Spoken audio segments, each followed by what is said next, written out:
Okey kelas, cuba tengok. Penyebutnya tak sama. Bila penyebutnya tak sama, kita kena samakan penyebut untuk kita tolak. Okey, kita ada dua cara. Kita darab silang. Maksudnya 6 darab 8, 5 darab 8, 3 darab 6. Yalah. Okey, 8 darab 6. Atas pun kena darab 6. 6 darab 8. Atas pun darab 8. Boleh. Ini cara pertama. Okey, jadi kita jadi berapa? Kita salin balik. 5 darab 8. Oi, 5 darab 8 berapa? 40 per 6 darab 8. Tolak 3 darab 6. 18. Per 48. Okey, 40 tolak 18.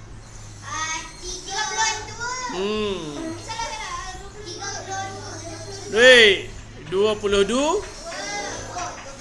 per 48. Okey kelas. Jawapan dia betul. Tetapi kurang tepat. Okey. Kurang tepat kenapa? Sebab boleh dipermudahkan lagi. Okey, nombor ni kita boleh simplifykannya. Okey, guna sifir berapa? Okey, kalau untuk senang kamu tengok. Ini adalah dua-dua ini adalah nombor genap. Bila nombor genap, paling mudah sekali kita buat adalah bahagi 2. Okey, 22 bahagi 2. Dapat berapa? 11. 48 bahagi 2.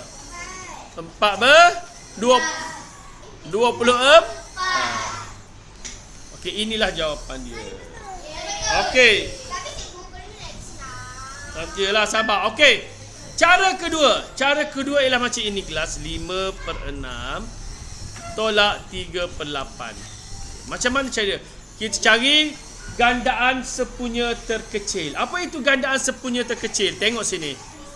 Okey, kita buat macam ni kelas. Tengok Kita buat sifir 8. 1 8 2 8 3 8 4 8 32. Okey, kita buat sifir 6 pula.